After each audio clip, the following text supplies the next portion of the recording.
ਦਰਸ਼ਕੋ break ਬਾਅਦ ਤੁਹਾਡਾ ਸਭ ਦਾ ਭਰਪੂਰ ਸਵਾਗਤ ਹੈ। ਸੋ ਦੂਸਰੇ ਸੈਗਮੈਂਟ ਦੇ ਵਿੱਚ ਆਪਾਂ ਪਹੁੰਚ ਚੁੱਕੇ ਹਾਂ। ਸੋ ਇਸ ਦੇ ਵਿੱਚ ਆਪਾਂ ਦੋ ਮੇਨ ਇਸ਼ੂ ਡਿਸਕਸ ਕਰਾਂਗੇ ਤੁਹਾਡੇ ਨਾਲ। ਸੋ ਪਹਿਲਾ ਇਹ ਹੈ ਕਿ ਵਾਸ਼ਿੰਗਟਨ ਡੀਸੀ ਵਿੱਚ ਰੋਸ ਮੁਜ਼ਾਹਰਾ ਕਰ ਰਹੇ ਲੋਕਾਂ ਨੇ ਭਾਰਤੀ ਅੰਬੈਸੀ ਦੇ ਸਾਹਮਣੇ ਲੱਗੇ ਗਾਂਧੀ ਦੇ ਬੁੱਤ ਦੀ ਬੇਹੁਰਮਤੀ ਕੀਤੀ ਹੈ। ਬੁੱਤ ਦੇ ਉੱਤੇ ਲੋਕਾਂ ਨੇ ਲਿਖਿਆ ਹੈ ਰੇਸਿਸਟ ਐਂਡ ਰੇਪਿਸਟ। तो इस उपर ਆਪਾਂ ਗੱਲਬਾਤ ਕਰਨ ਜਾ ਰਹੇ ਹਾਂ ਐਂਡ ਨਾਲ ਹੀ ਆਪਾਂ ਡਿਸਕਸ ਕਰਾਂਗੇ ਕਿ ਕਿਸ ਤਰ੍ਹਾਂ ਪਾਕਿਸਤਾਨ ਨੇ ਭਾਰਤ ਦੇ ਇਸ ਦਾਅਵੇ ਨੂੰ ਖਾਰਜ ਕਰ ਦਿੱਤਾ ਹੈ ਕਿ ਗਿਲਗਿਤ ਬਾਲਟਿਸਤਾਨ ਵਿੱਚ ਬੁੱਧ ਧਰਮ ਨਾਲ ਸੰਬੰਧਿਤ ਯਾਦਗਾਰਾਂ ਨੂੰ ਤੋੜਿਆ ਜਾ ਰਿਹਾ ਹੈ। ਸੋ ਇਸ ਬਾਰੇ ਵਿਚਾਰ ਚਰਚਾ ਹੋਏਗੀ। ਸੋ ਅਸੀਂ ਚਾਹਾਂਗੇ ਕਿ ਤੁਸੀਂ ਸਾਡੇ ਨਾਲ ਇਸੇ ਤਰ੍ਹਾਂ ਹੀ ਬਣੇ ਰਹਿਣਾ। ਦੇਖਣ ਸੁਣਨ ਲਈ ਤੁਹਾਡਾ ਸਭ ਦਾ ਬਹੁਤ ਬਹੁਤ ਸ਼ੁਕਰੀਆ ਜੀ। ਡਾਕਟਰ ਸਾਹਿਬ ਕੀ ਵਿਚਾਰਾਂ ਨੇ ਤੁਹਾਡੀਆਂ?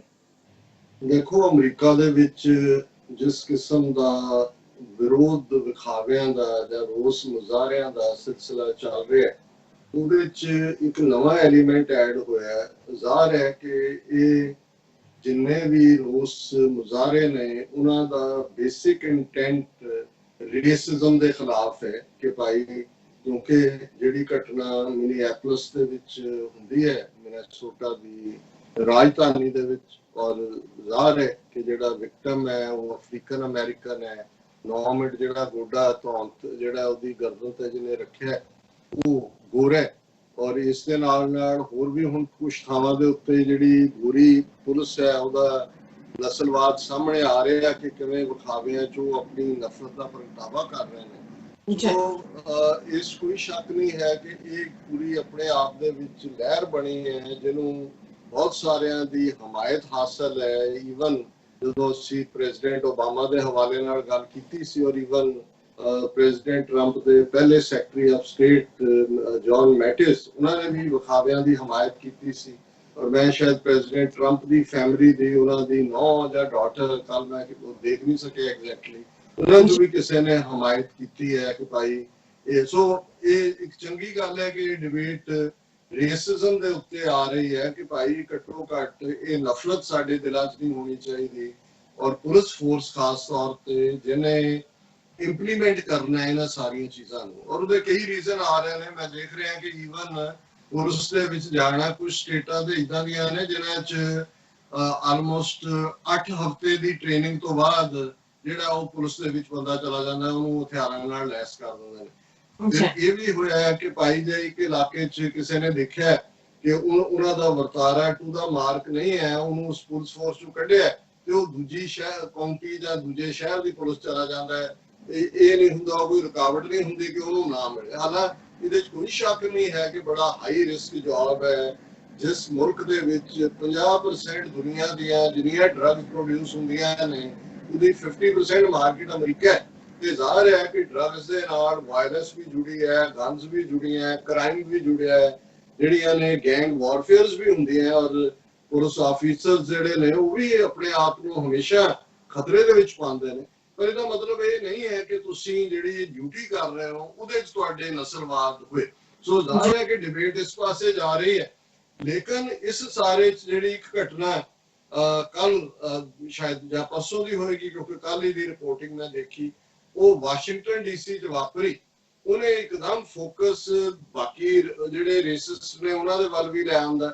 ਔਰ ਉਹ ਹੈ Indian embassy Washington DC Massachusetts avenue ਦੇ ਉੱਤੇ ਐਮਬੈਸੀ ਦੇ ਠੀਕ ਬਾਹਰ ਗਾਂਧੀ ਦਾ ਬੁੱਤ ਲਾਇਆ ਹੋਇਆ। ਉਹ ਭਾਵੇਂ ਪੈਸੇ ਇੰਡੀਅਨ ਐਮਬੈਸੀ ਨਹੀਂ ਖਰਚੇ ਹੋਣਗੇ ਔਰ ਬੜੇ ਦਮਖਮ ਦੇ ਨਾਲ ਉਸ ਨੂੰ ਜਿਹੜਾ ਜਦੋਂ ਮੋਦੀ ਵੀ ਅਮਰੀਕਾ 'ਚ ਆਇਆ ਉਹਦੀਆਂ ਫੋਟੋਆਂ ਵੀ ਕਿ ਜੀ ਉਹਦੇ ਤੇ ਫੁੱਲਾਂ ਦੇ ਹਾਰ ਝਾੜ ਰਿਹਾ। ਔਰ ਦੂਜਾ ਹਾਲਾਂ ਅਸੀਂ ਜਦੋਂ ਵਾਸ਼ਿੰਗਟਨ ਦੇ ਐਮਬੈਸੀ ਦੇ ਬਾਹਰ ਪ੍ਰੋਟੈਸਟ ਕਰਦੇ ਹਾਂ, ਸਾਡੇ ਵੀ ਕਈ ਨੌਜਵਾਨ ਜਾ ਕੇ ਉਹਨਾਂ ਦਾ ਦਿਲ ਕਰਦਾ ਹੈ ਵੀ ਗਾਂਧੀ ਦੇ ਸਿਰ ਤੇ ਠੂੰਗਾ ਮਾਰੀਏ। ਇਹ ਕੁਛ ਨੂੰ ਮੈਂ ਹਟਾਇਆ, ਜਿਹੜੇ ਨੌਜਵਾਨ ਕੁਛ ਕਰ ਰਹੇ ਸੀ। ਮੈਂ ਕਿਹਾ ਨਹੀਂ, ਇਹ ਇੱਕ ਡਿਫਰੈਂਟ ਅਥਾਰਟੀ ਹੁੰਦੀ ਹੈ ਜਿਹੜੀ ਮੋਨੂਮੈਂਟਸ ਦੀ ਦੂਸਰਿਆਂ ਦੀ ਦੇਖਭਾਲ ਕਰਦੀ ਹੈ। ਕਹਿੰਦੇ ਨਹੀਂ, ਇਹਨੇ ਹੀ ਕੰਮ ਖਰਾਬ ਕੀਤਾ ਹੋਇਆ ਸਾਰਾ। ਇਹ ਜਿਹੜਾ ਇੱਥੇ ਬੜਾ ਇਹਨੂੰ ਫਕੀਰ ਬਣਾ ਕੇ ਖੜਾ ਕੀਤਾ ਹੋਇਆ, ਇਹ ਜਿਹੜਾ ਅਸਲੀ ਪੁਆੜੇ ਦੀ ਜੜ ਇਹ ਹੈ। ਇਹਦੇ 'ਚ ਕੋਈ ਸ਼ੱਕ ਨਹੀਂ ਹੈ ਕਿ ਗਾਂਧੀ ਦੇ ਬਾਰੇ, ਔਰ ਮੈਨੂੰ ਯਾਦ ਹੈ ਕਾਫੀ ਸ਼ਾਇਦ 15 ਸਾਲ ਪੁਰਾਣੀ ਗੱਲ ਹੋਏਗੀ, ਕਿਉਂਕਿ US ਕਾਂਗਰਸ ਦੇ ਵਿੱਚ ਬਲੈਕ ਕਾਕਸ ਹੈ, ਜਿਹੜੇ ਕਾਂਗਰਸਮੈਨ ਬਲੈਕ ਨੇ ਉਹਨਾਂ ਨੇ ਆਪਣੀ ਕਾਕਸ ਬਣਾਈ ਹੋਈ ਹੈ। ਔਰ 14-15 ਨਾ 35 ਉਸ ਪੀਰੀਅਡ ਦੇ ਵਿੱਚ, ਜਿਸ ਸਾਲ ਦੀ ਮੈਂ ਗੱਲ ਕਰ ਰਿਹਾ, 35 ਮੈਂਬਰ ਕਾਲੇ ਸਨ ਉਸ ਬਲੈਕ ਕਾਕਸ ਦੇ। ਸੋ ਉਹਨਾਂ ਦਾ ਚੇਅਰਪਰਸਨ ਮਿਸਟਰ ਪੇਨ ਸੀ, ਨਿਊ ਜਰਸੀ ਦਾ ਜੋ ਕਾਂਗਰਸਮੈਨ। ਪਰ ਕੁਦਰਤੀ ਗਲੈਨਰੌਕ ਗੁਰਦੁਆਰਾ ਸਾਹਿਬ ਨਿਊ ਜਰਸੀ ਇੱਕ ਫੰਕਸ਼ਨ ਤੇ ਉਹਨਾਂ ਨੇ ਸੱਦਿਆ ਹੋਇਆ ਸੀ ਕਾਂਗਰਸਮੈਨ ਪੇਨ ਨੂੰ ਵੀ, ਔਰ ਮੈਨੂੰ ਵੀ ਸੱਦਿਆ ਹੋਇਆ ਸੀ। ਔਰ ਉਹ ਜਦੋਂ ਹੁਣ ਜ਼ਾਹਰ ਹੈ ਕਿ ਵੀ ਬਹੁਤ ਸਾਰੇ ਜਿਹੜੇ ਇੱਥੇ ਅਫਰੀਕਨ ਅਮਰੀਕਨ ਨੇ ਸਮਹਾਉ, ਕਿਉਂਕਿ ਮਾਰਟਨ ਲੂਥਰ ਕਿੰਗ ਜਿਹੜੇ 60s ਦੇ ਹੀਰੋ ਨੇ ਸਿਵਲ ਲਿਬਰਟੀ ਮੂਵਮੈਂਟ ਦੇ, ਹਮੇਸ਼ਾ ਉਹਨਾਂ ਨੂੰ ਗਾਂਧੀ ਤੋਂ ਇਨਸਪਾਇਰ ਹੋਇਆ ਦਿਖਾਇਆ ਗਿਆ ਕਿ ਜੀ ਗਾਂਧੀ ਦੀ ਜਿਹੜੀ ਸਿਵਲ ਡਿਸਓਬੀਡੀਐਂਸ ਸੀ ਜਾਂ ਗਾਂਧੀ ਦੀ ਪੀਸਫੁਲ ਰੈਜ਼ਿਸਟੈਂਸ ਸੀ, ਉਹਦੇ ਤੋਂ ਹੀ ਮਾਰਟਨ ਲੂਥਰ ਕਿੰਗ ਪ੍ਰਭਾਵਿਤ ਹੋ ਕੇ ਉਹਨੇ ਕੀਤਾ। ਔਰ ਇਸ ਲਈ ਬਹੁਤ ਸਾਰੇ ਜਿਹੜੇ ਬਲੈਕ ਇੰਟੈਲੈਕਚੁਅਲ ਨੇ ਜਾਂ ਉਹਨਾਂ ਦੇ ਪੋਲੀਟੀਕਲ ਅਰੀਨਾ ਦੇ ਲੋਕ ਨੇ, ਉਹ ਗਾਂਧੀ ਨੂੰ ਹਾਈ ਐਸਟੀਮ ਚ ਰੱਖ ਕੇ ਗੱਲ ਕਰਦੇ ਨੇ। ਮੇਰੇ ਤੋਂ ਪਹਿਲਾਂ ਮਿਸਟਰ ਪੇਨ ਦੀ ਸਪੀਚ ਸੀ ਗੁਰਦੁਆਰਾ ਸਾਹਿਬ, ਔਰ ਉਹਨਾਂ ਨੇ ਜਿੱਥੇ ਸਿੱਖਾਂ ਦੀ ਤਾਰੀਫ ਕੀਤੀ, ਉਹਨਾਂ ਨੇ ਗਾਂਧੀ ਦੀ ਗੱਲ ਵੀ ਕੀਤੀ। ਔਰ ਉਸ ਤੋਂ ਬਾਅਦ ਮੈਂ ਬੋਲਣਾ ਸੀ, ਹਾਲਾਂਕਿ ਮੈਂ ਆਪਣੀ ਸੰਗਤ ਨਾਲ ਮੋਸਟਲੀ ਪੰਜਾਬੀ ਚ ਹੀ ਗੱਲ ਕਰਨਾ ਪਸੰਦ ਕਰਦਾ, ਪਰ ਕਿਉਂਕਿ ਉਹਨਾਂ ਨੇ ਉਹ ਸਵਾਲ ਚੁੱਕਿਆ ਸੀ, ਗਾਂਧੀ ਦੀ ਤਾਰੀਫ ਕੀਤੀ ਹੋਈ ਸੀ, ਉਹ ਮੈਨੂੰ ਸਵਾਲੋਂ ਨਹੀਂ ਸੀ ਹੋ ਰਹੇ। ਸੋ ਮੈਂ ਪਹਿਲੇ 5-7 ਮਿੰਟ ਅੰਗਰੇਜ਼ੀ ਚ ਐਡਰੈਸ ਕਰਕੇ, ਉਹਨਾਂ ਦਾ ਬਾਕੀ ਸਟਾਫ ਵੀ ਆਇਆ ਹੋਇਆ ਸੀ, ਉਹਨਾਂ ਨੂੰ ਮੈਂ ਦੱਸਿਆ, ਮੈਂ ਕਿਹਾ ਜੀ ਜੇ ਤੁਸੀਂ ਗਾਂਧੀ ਬਾਰੇ ਸੱਚ ਜਾਣਨਾ ਤੇ ਆਪਣੀ ਇੱਕ ਰਿਸਰਚ ਟੀਮ ਬਣਾਓ।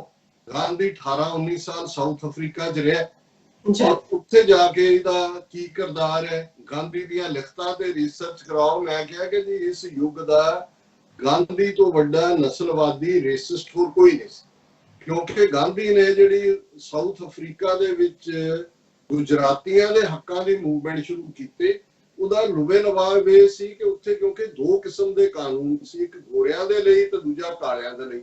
ਔਰ ਜਿਹੜੇ ਇੰਡੀਅਨ ਨੇ, ਕਿਉਂਕਿ ਮੋਸਟਲੀ ਗੁਜਰਾਤੀ ਸੀ, ਪੰਜਾਬੀ ਨਹੀਂ ਸੀ ਉੱਥੇ ਗਿਆ ਹੋਏ, ਉਹ ਸਾਰੇ ਜਿਹੜੇ ਨੇ ਉਹਨਾਂ ਨੂੰ ਕਾਲਿਆਂ ਦੇ ਕਾਨੂੰਨ ਦੇ ਨਾਲ ਗਵਰਨ ਕੀਤਾ ਜਾਂਦਾ ਸੀ। ਔਰ ਗਾਂਧੀ ਨੇ ਕਿਹਾ ਵੀ ਇਹ ਤਾਂ ਨੀਗਰੋ ਅਨਸਿਵਲਾਈਜ਼ਡ ਲੋਕ ਨੇ, ਅਸੀਂ ਬੜੇ ਸਫਿਸਟੀਕੇਟ, ਅਸੀਂ ਗੁਜਰਾਤੀ, ਅਸੀਂ ਇੰਡੀਅਨ, ਇਹ ਉਹ ਸਾਡੇ ਲਈ ਡਿਫਰੈਂਟ, ਸਾਨੂੰ ਗੋਰੇ ਭਾਵੇਂ ਨਾ ਮੰਨੋ ਪਰ ਸਾਨੂੰ ਕਾਲਿਆਂ ਵਾਲੇ ਕਾਨੂੰਨਾਂ 'ਚ ਨਾ ਰੱਖੋ, ਸਾਨੂੰ ਜਿਹੜਾ ਹੈ ਉਹ ਸੈਪਰੇਟ ਸਾਡਾ। ਇਹ ਉਹਦੀ ਸਟਰਗਲ ਸੀ। ਔਰ ਮੈਂ ਕਿਹਾ ਕਿ ਵੀ ਹੁਣ ਜੇ ਤੁਹਾਨੂੰ ਉਸ ਗਾਂਧੀ ਚੋਂ ਕੋਈ ਹਿਊਮੈਨਿਟੇਰੀਅਨ ਫੇਸ ਨਜ਼ਰ ਆਉਂਦਾ ਹੈ ਜਾਂ ਦੂਸਰਾ, ਤੇ ਫਿਰ ਤੁਹਾਡੀ ਗਲਤੀ ਹੈ। ਹਾਲਾਂਕਿ ਬਾਅਦ 'ਚ ਉਹਨੇ 1-to-1 ਗੱਲ ਵੀ ਕੀਤੀ, ਲੇਕਿਨ ਇਹ ਗੱਲ ਦੀ ਸਾਨੂੰ ਖੁਸ਼ੀ ਹੈ ਕਿ ਅਲਟੀਮੇਟਲੀ ਜਿਨ੍ਹਾਂ ਨੇ ਮੂਵ ਬੜੀ ਜਿਹੜਾ ਉਹ ਇੱਕ ਸਿਸਟਮੈਟਿਕ ਤਰੀਕੇ ਨਾਲ ਸ਼ੁਰੂ ਕੀਤਾ ਗਾਂਧੀ ਨੂੰ ਐਕਸਪੋਜ਼ ਕਰਨ ਦਾ, ਉਹਦਾ ਨਤੀਜਾ ਇਹ ਹੋਇਆ ਕਿ ਈਵਨ ਸਾਊਥ ਅਫਰੀਕਾ ਦੀਆਂ 1-2 ਯੂਨੀਵਰਸਿਟੀ ਜਿੱਥੇ ਗਾਂਧੀ ਦੇ ਬੁੱਤ ਸੀ ਲੱਗੇ ਹੋਏ, ਉਹ ਚੁਕਾਤੇ ਉਹਨਾਂ ਨੇ। ਔਰ ਹੁਣ ਵੀ ਜਿੱਥੇ ਗੱਲ ਹੁੰਦੀ ਹੈ, ਕਾਲਿਆਂ ਨੂੰ ਵੀ ਇਸ ਗੱਲ ਦੀ ਸਮਝ ਆ ਗਈ ਕਿ ਬਈ ਇਹ ਗਾਂਧੀ ਦਾ ਆਪ ਰੇਸਿਸਟ ਸੀ। ਔਰ over A period of time Gandhi the personal life ਦੇ ਵਿੱਚ ਮੈਂ ਜਿਹੜਾ ਇਸ ਫੋਰਮ ਤੋਂ ਗੱਲ ਨਹੀਂ ਕਰਨਾ ਚਾਹੁੰਦਾ ਕਿ ਉਹ ਕਿਸ ਹੱਦ ਤੱਕ, ਜੇ ਉਹਨੂੰ ਮੈਂ ਇੱਕ ਲਫ਼ਜ਼ ਕਹਿਣਾ ਹੋਏ ਤੇ ਸੈਕਸ਼ੂਅਲੀ ਪਰਵਰਟ ਬੰਦਾ ਸੀ ਉਹ, ਉਸਦੇ ਸਾਰੇ ਕੀ ਨੇ, ਬਹੁਤ ਸਾਰੇ, ਜਦੋਂ ਉਹਦੇ ਮਾਈ ਐਕਸਪੈਰੀਮੈਂਟਸ ਵਿਦ ਬ੍ਰਹਮਚਾਰੀਆ ਔਰ ਫਲਾਣਾ ਟਿਮਕਾ, ਉਹ ਕੀ ਕਰਦਾ ਰਿਹਾ, ਜੇ ਤੁਸੀਂ ਇਸ ਸਾਰੇ ਨੂੰ ਦੇਖੋਗੇ ਤੇ ਫਿਰ ਬਹੁਤ ਕੁਝ ਬਾਹਰ ਆ ਜਾਏਗਾ। ਇਹ ਫੋਰਮ ਨਹੀਂ ਹੈ ਗੱਲ ਕਰਨ ਦਾ, ਪਰ ਇਹ ਮੈਸੇਜ ਵੀ ਕਾਲਿਆਂ ਤੱਕ ਪਹੁੰਚ ਗਿਆ ਹੋਇਆ ਕਿ ਗਾਂਧੀ ਤੋਂ ਵੱਡਾ ਰੇਸਿਸਟ ਕੋਈ ਨਹੀਂ ਸੀ ਤੇ ਉਹਦੇ ਤੋਂ ਵੱਡਾ ਰੇਪਿਸਟ ਕੋਈ ਨਹੀਂ ਸੀ। ਸੋ ਜਦੋਂ ਇਹ ਰੋਸ ਵਿਖਾਵੇ ਚੱਲ ਰਹੇ ਨੇ, ਵਾਸ਼ਿੰਗਟਨ ਡੀਸੀ 'ਚ ਵੀ ਵੱਡੀ ਗਿਣਤੀ 'ਚ ਇਕੱਠ ਸੀ, ਤੇ ਕਿਸੇ ਮੰਚ ਵਾਲੇ ਨੇ ਗਾਂਧੀ ਦੇ ਬੁੱਤ ਦੇ ਉੱਤੇ ਵੀ ਜਿਹੜਾ ਉਸ ਜਿਹੜਾ ਸਪਰੇ ਦੇ ਨਾਲ ਉਹ ਗ੍ਰੈਫਿਟੀ ਲਿਖ ਦਿੱਤੀ ਕਿ this man is a great racist and rapist. ਇਹ ਬਹੁਤ ਵੱਡੀ ਗੱਲ ਹੋਈ।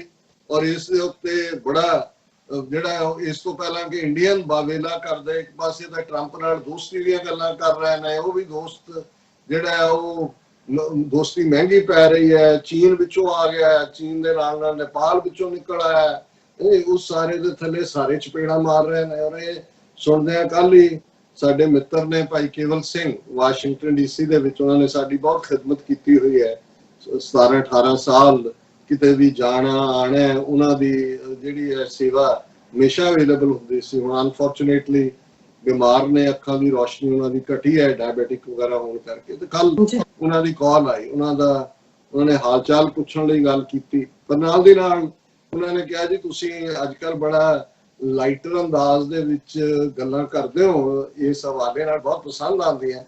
ਉਹਨਾਂ ਨੇ ਕਿਹਾ ਜੀ ਇੱਕ ਕਹਾਣੀ ਮੇਰੇ ਕੋਲ ਵੀ ਹੈ ਕਿ ਵੀ ਇਹ ਕਿ ਜੀ ਉਹ ਇੱਕ ਚੰਗੇ ਜ਼ਿਮੀਂਦਾਰਾਂ ਦਾ ਸਾਡੇ ਕਹਿੰਦੇ ਇਲਾਕੇ 'ਚ ਉਹਨਾਂ ਦਾ ਪਿੰਡ ਲਲਤੋਂ ਹੈ ਜ਼ਿਲ੍ਹਾ ਲੁਧਿਆਣਾ, ਇਹ ਵੀ ਵੱਡੇ ਇੱਕ ਜ਼ਿਮੀਂਦਾਰਾਂ ਦਾ ਘਰ ਸੀ ਤੇ ਕਿਵੇਂ ਰਾਹ ਜਾਂਦਾ ਹੀ ਪਿੰਡ ਵਾਲਾ, ਉਹਨੂੰ ਪਤਾ ਨਹੀਂ ਕਹਿੰਦੇ ਕੀ ਸੁੱਝੀ ਕਿ ਉਹਨਾਂ ਨੂੰ ਗਾਲਾਂ ਕੱਢਣ ਲੱਗ ਗਿਆ। ਉਹਨੇ ਕੱਢੀ ਗਿਆ, ਜਿਹੜਾ ਸਾਹਮਣੇ ਆਇਆ ਕਹਿੰਦੇ ਵੀ ਉਹਨਾਂ ਨੇ ਫੜ ਲਿਆ ਉਹਨੂੰ, ਫਿਰ ਜੋ ਕਟਾਪਾ ਚਾੜਿਆ, ਫਿਰ ਕਹਿੰਦੇ ਕਿ ਵੀ ਕੁੱਟ ਖਾਈ ਗਿਆ।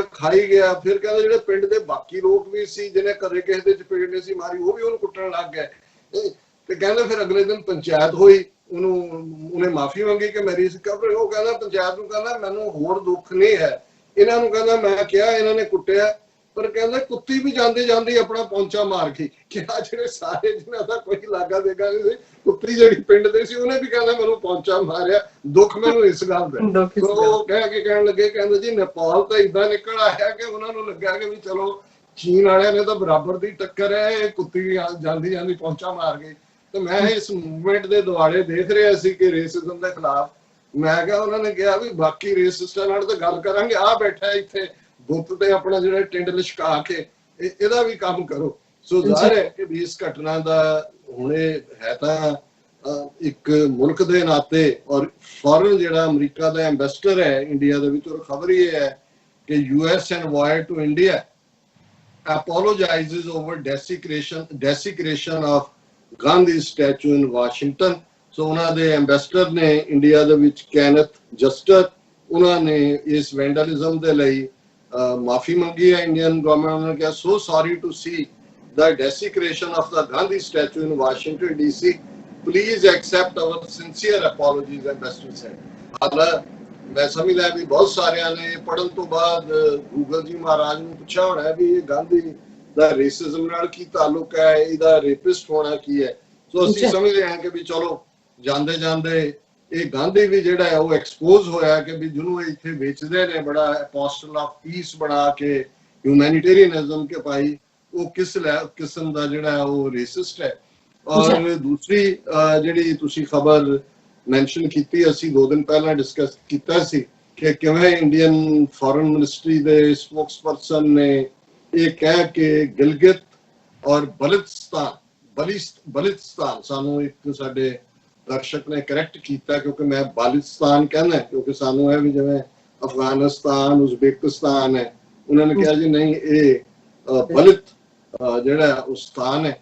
ਔਰ ਉਹਦੇ ਚ ਅਸੀਂ ਜ਼ਿਕਰ ਕੀਤਾ ਸੀ ਵੀ ਇਹਨਾਂ ਨੇ ਪ੍ਰੋਟੈਸਟ ਕੀਤਾ ਹੈ ਕਿ ਜੀ ਉੱਥੇ ਗਿਲਗਿਤ ਬਲਿਸਤਾਨ ਦੇ ਵਿੱਚ ਬੁੱਧ ਨਾਲ ਸੰਬੰਧਿਤ ਜਿਹੜੀਆਂ ਕੁਛ ਯਾਦਗਾਰਾਂ ਨੇ ਔਰ ਦੂਜੀਆਂ ਉਹਨਾਂ ਨੂੰ ਭੰਨਿਆ ਜਾ ਰਿਹਾ ਹੈ, ਉਹਨੂੰ ਕੀਤਾ ਜਾਂ ਸਾਡੀ ਟੀਮ ਨੂੰ ਅਲਾਉ ਕਰੋ, ਅਸੀਂ ਉੱਥੇ ਜਾ ਕੇ ਦੇਖਾਂਗੇ ਔਰ ਪਾਕਿਸਤਾਨ ਬੁੱਧਿਸਟ ਹੈਰੀਟੇਜ ਨੂੰ ਡਿਸਟਰੋਏ ਕਰ ਰਿਹਾ। ਅਸੀਂ ਗੱਲ ਕੀਤੀ ਸੀ ਕਿ ਭਾਈ ਛੱਜ ਤਾਂ ਬੋਲੇ ਛਾਨਣੀ ਕੀ ਬੋਲੇ, ਜਿਹਦੇ ਚ 106 ਕਿ ਭਾਈ ਤੁਸੀਂ ਤਾਂ ਬੁੱਧਿਜ਼ਮ ਦਾ ਤਬਾਹ ਕੀਤਾ ਉਸ ਮੁਲਕ ਚੋਂ, ਉਹਨਾਂ ਦੀਆਂ ਮੋਨੈਸਟਰੀਜ਼ ਢਾਈਆਂ, ਉਹਨਾਂ ਦਾ ਹੈਰੀਟੇਜ ਹੁਣ ਵੀ ਅਯੁੱਧਿਆ ਮੰਦਿਰ ਤੇ ਥੱਲੋਂ ਬੁੱਤ ਦੇ ਬੁੱਤ ਨਿਕਲ ਰਹੇ ਨੇ। ਔਰ ਤੁਸੀਂ ਸਿੱਖਾਂ ਦਾ ਅਕਾਲ ਤਖਤ ਢਾਇਆ ਹੈ, ਬਾਬਰੀ ਮਸਜਿਦ ਢਾਈ ਹੈ, ਤੁਸੀਂ ਤੁਹਾਡੇ ਤੋਂ ਬਦਤਰ ਕੌਣ ਹੋ ਸਕਦਾ ਹੈ ਜਿਹਨੇ ਬਾਕੀਆਂ ਦਾ ਹੈਰੀਟੇਜ ਡਿਸਟਰੋਏ ਕੀਤਾ ਹੋਏ। ਔਰ ਮੈਨੂੰ ਸੀ ਕਿ ਵੀ ਚਲੋ ਪਾਕਿਸਤਾਨ ਗਵਰਨਮੈਂਟ ਨੇ ਤਾਂ ਕੁਝ ਕਿਹਾ ਨਹੀਂ ਹੈ, ਘੱਟੋ ਘੱਟ ਮੈਂ ਹੀ ਜਿਹੜਾ ਹੈ ਉਹ ਫਸਟ ਲਾਈਨ ਆਫ ਡਿਫੈਂਸ ਦੇ ਰਿਹਾ, ਪਰ ਮੈਂ ਦੇਖਿਆ ਕਿ ਵੀ ਪਾਕਿਸਤਾਨ ਦੀ ਗਵਰਨਮੈਂਟ ਦਾ ਉਸ ਤੋਂ ਅਗਲੇ ਦਿਨ ਰਿਐਕਸ਼ਨ ਆਇਆ। Pakistan rejects India's concerns over reports of destruction of Buddhist heritage in Gilgit-Baltistan. Foreign Office said the Indian government's contentions concerning the Buddhist cultural heritage were preposterous and anti-Pakistan. Preposterous ਹੁੰਦਾ ਹੈ ਫਜ਼ੂਲ, ਔਰ ਜਿਹਨੂੰ ਅਸੀਂ ਕਹਿੰਦੇ ਹਾਂ ਕਿ ਉਲਝਰੂ, ਕਿ ਵੀ ਬੰਦ ਕਰੋ ਇਹ ਜਿਹੜਾ ਖਾਮਖਾ ਦੀਆਂ ਬੇਹੁਦਾ ਜਿਹੜੀਆਂ ਤੁਹਾਡੀਆਂ ਗੱਲਾਂ ਨੇ। ਔਰ ਉਹਦੇ ਚ ਉਹਨਾਂ ਨੇ ਬੜੀ ਸਟਰੋਂਗ ਸਟੇਟਮੈਂਟ ਹੈ ਉਹ ਕਿ ਵੀ ਇਹ ਬਿਲਕੁਲ ਇੰਡੀਆ ਔਨ ਵੈਨਸਡੇ ਅਸੀਂ ਪੜ੍ਹ ਹੀ ਦਿੱਤਾ ਹੈ। ਔਰ ਜਿਹੜਾ ਉਹਨਾਂ ਦਾ ਅਨੁਰਾਗ ਸ਼੍ਰੀਵਾਸਤਵ ਸੀ ਇੰਡੀਆ ਦਾ ਸਪੋਕਸਪਰਸਨ, ਉਹਨੇ ਪ੍ਰੋਟੈਸਟ ਕੀਤਾ ਸੀ। ਔਰ ਇਸ ਦੇ ਉੱਤੇ ਜਿਹੜਾ ਪਾਕਿਸਤਾਨ ਦੀ ਐਗਜ਼ੈਕਟ ਹੈ ਕਿ ਇਹ ਐਂਟਾਈ ਪਾਕਿਸਤਾਨ ਪ੍ਰੋਪੇਗੈਂਡਾ ਹੈ, ਪ੍ਰੀਪੋਸਟਰਸ ਹੈ, ਬਹੁਤ ਫਜ਼ੂਲ ਹੈ। Indian allegations are contrary to the historical facts, international law and relevant UN Security Council resolution। ਕਿਉਂਕਿ ਉਹ ਇਹ ਵੀ ਕਹਿਣਾ ਚਾਹੁੰਦੇ ਸੀ ਖਾਲੀ ਕਰੋ ਔਰ ਸਾਨੂੰ ਸੱਦੋ, ਉਹਨਾਂ ਨੇ ਕਿਹਾ ਵੀ UN Security Council resolution ਇਹਦੇ ਤੇ ਇਹ ਜਿਹੜਾ ਉਹ ਤੁਹਾਡਾ ਇੱਥੇ ਕੋਈ ਨਹੀਂ ਹੈ। ਇਹ ਉਹਨਾਂ ਨੇ ਇਵਨ ਇਹਨੂੰ ਵੀ ਨਹੀਂ ਮੈਂਸ਼ਨ ਵੀ ਨਹੀਂ ਕੀਤਾ ਕਿ UN, ਉਹਨਾਂ ਨੇ ਕਿਹਾ ਜੀ follow UN Security Council resolution ਔਰ the regulations of false and preposterous Indian claim doesn't change the disputed status of Jammu and Kashmir. कि भाई अल्टीमेटली डिस्प्यूटेड स्टेटस है, ਤੁਸੀਂ ਹਰ ਗੱਲ ਨੂੰ ਡਿਸਟੋਰਟ ਕਰ ਰਹੇ ਹੋ ਔਰ ਤੁਸੀਂ ਜਿਹੜਾ ਹੈ ਇਹ ਹਰ ਚੀਜ਼ ਨੂੰ ਪਾਕਿਸਤਾਨ ਨੂੰ ਸਿਲੰਡਰ ਕਰਨ ਦੇ ਲਈ, ਬਦਨਾਮ ਕਰਨ ਦੇ ਲਈ ਵਰਤ ਰਹੇ ਹੋ। ਅਸੀਂ ਇਸ ਸਾਰੇ ਨੂੰ Pakistan categorically rejects India's malicious allegations which are aimed at misleading the international community, the Foreign Office said. So ਅਸੀਂ ਸਮਝਦੇ ਹਾਂ ਕਿ ਵੀ ਇਹ ਜੇ ਪਾਕਿਸਤਾਨ ਠੀਕ ਹੈ, ਇਸ ਵੇਲੇ ਕਾਫੀ ਚੈਲੰਜਸ ਨੇ, ਕੋਰੋਨਾ ਕੇਸਿਸ ਵੀ ਤੇਜ਼ੀ ਨਾਲ ਵੱਧ ਰਹੇ ਨੇ, ਚਾਈਨਾ ਦੇ ਨਾਲ ਜਿਹੜਾ ਇੰਡੀਆ ਦਾ ਟਿਟ ਫॉर ਟੈਟ ਹੈ ਇਹਦੇ ਚ ਵੀ ਜ਼ਾਹਰ ਹੈ ਕਿਉਂਕਿ ਪਾਕਿਸਤਾਨ ਵੀ ਹਾਈ ਅਲਰਟ ਦੇ ਉੱਤੇ ਹੈ। ਲੇਕਿਨ ਇਹਦੇ ਬਾਵਜੂਦ ਮੈਂ ਸਮਝਦਾ ਹਾਂ ਕਿ ਵੀ ਇਹਨਾਂ ਦੇ ਫੋਰਨ ਆਫਿਸ ਨੂੰ ਜਾਂ ਦੂਸਰਿਆਂ ਨੂੰ ਖਾਸ ਤੌਰ ਤੇ ਕਿਉਂਕਿ ਇੰਡੀਆ ਦਾ ਸਾਰੀ ਪੋਲਿਟਿਕਸ ਹੀ ਪਾਕਿਸਤਾਨ ਸੈਂਟਰਡ ਹੈ, ਪਾਕਿਸਤਾਨ ਫੋਕਸਡ ਹੈ ਔਰ ਇਸ ਗੱਲ ਦਾ ਇਜ਼ਹਾਰ ਕੀਤਾ ਜਾ ਰਿਹਾ ਹੈ ਕੁਝ ਹਲਕਿਆਂ ਵੱਲੋਂ, ਐਕਸਪਰਟਸ ਵੱਲੋਂ ਕਿ ਈਵਨ ਇੰਡੀਆ ਜਿਹੜਾ ਉਹ ਧਿਆਨ ਡਾਈਵਰਟ ਕਰਨ ਦੇ ਲਈ ਪਾਕਿਸਤਾਨ ਵੱਲ ਕੋਈ ਸ਼ਰਾਰਤ ਕਰ ਸਕਦਾ ਹੈ।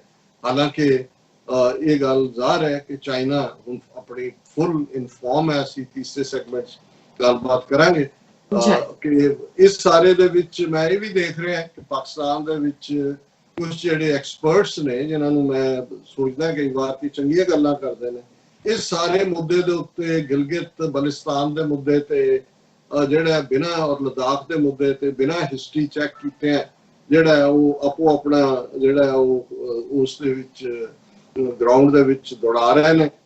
ਆਪੋ ਆਪਣੇ ਘੋੜਾ ਕਹਿ ਦੇਣਾ, ਮੈਂ ਕਹਿਣ ਤਾਂ ਮੈਂ ਟੱਟੂ ਲੱਗਾ ਸੀ, ਧੂੜ ਟੱਟੂ ਦੌੜਾਣਾ ਪੰਜਾਬੀ ਦੀ ਕਹਾਵਤ ਹੈ। ਹੁਣ ਇੱਕ ਜਿਹੜੇ ਨੇ ਸੱਜਣ ਉਹ ਕਹਿ ਰਹੇ ਨੇ ਕਿ ਜੀ 1842 ਚ ਰਣਜੀਤ ਸਿੰਘ ਨੇ ਜਿਹੜਾ ਇਹ ਸਿੱਖਾਂ ਨੇ ਉਹ ਉੱਥੇ ਕਬਜ਼ਾ ਕਰ ਲਿਆ ਸੀ, ਹਰੀ ਸਿੰਘ ਨਲੂਆ ਜਰਨੈਲ ਸੀ, ਉਹਨੇ ਆਰਡਰ ਕੀਤਾ ਔਰ ਫਿਰ ਉਹ ਚੀਨੀਆਂ ਨੇ ਸਿੱਖਾਂ ਨੂੰ ਕੁੱਟ ਕੇ ਦੌੜਾਤਾ।